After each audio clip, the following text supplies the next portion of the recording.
Haseeb Africa का एक किसान था। वो अपनी जिंदगी से बहुत खुश था और संतुष्ट था। हसीब खुश इसीलिए था कि वो संतुष्ट था। वो संतुष्ट इसीलिए था क्योंकि वो खुश था। एक दिन एक अक्लमंद आदमी उसके पास आया। उसने हाफिज को हीरो के महत्व और उसके जुड़ी तत्व के बारे में बताया। उसने हाफिज से कहा, अगर तुम्हारे पास अंगूठे जितना भी हीरा हो तो तुम पूरा शहर खरीद सकते हो, और अगर तुम्हारे पास मुट्ठी जितना बड़ा हीरा हो तो तुम अपने लिए शायद पूरा देश खरीद सकते हो।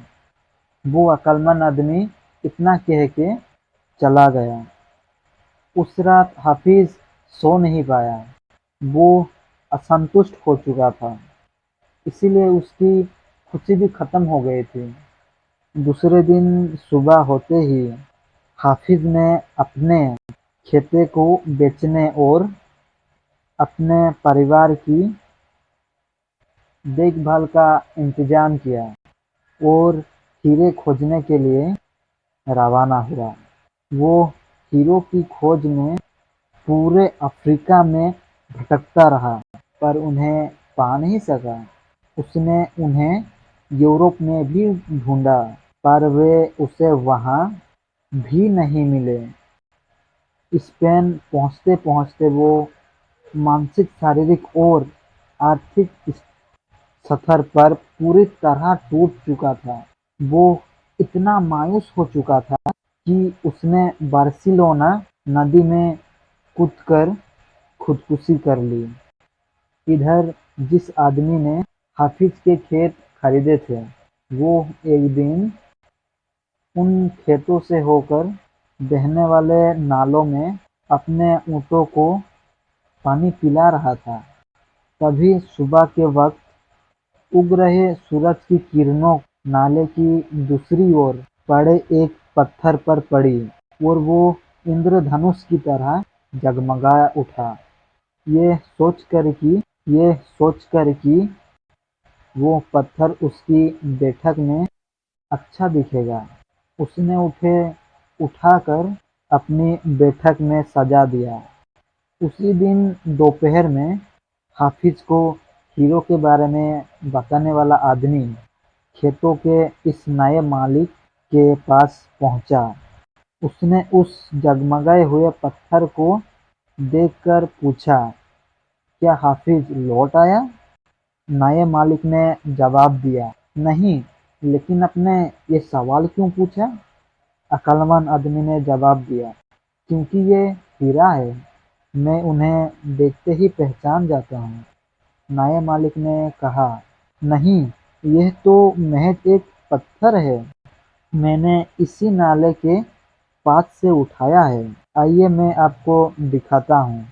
वहाँ पर ऐसे बहुत सारे पत्थर पड़े हुए हैं।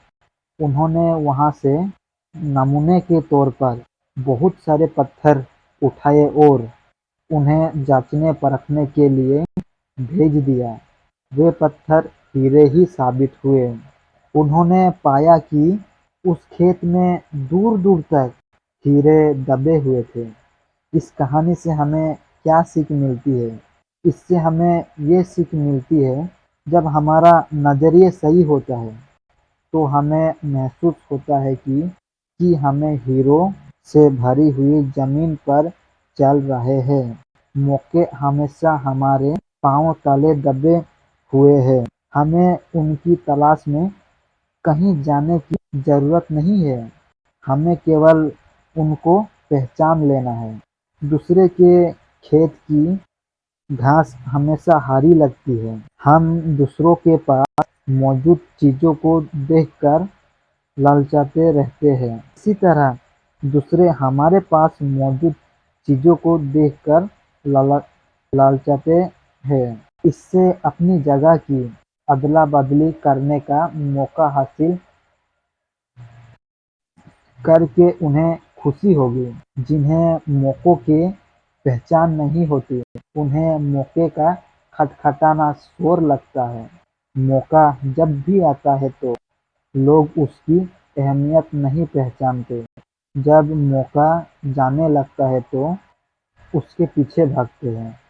कोई मौका दोबारा नहीं खटखटाता। दूसरा मौका पहले वाले मौके से बेहतर या बदतर हो सकता है, पर वो ठीक पहले वाले मौकों जैसा नहीं हो सकता। इसलिए सही वक्त पर सही फैसला लेना बेहद ज़रूरी है। गलत वक्त पर लिया गया सही फैसला भी गलत फैसला बन जाता है।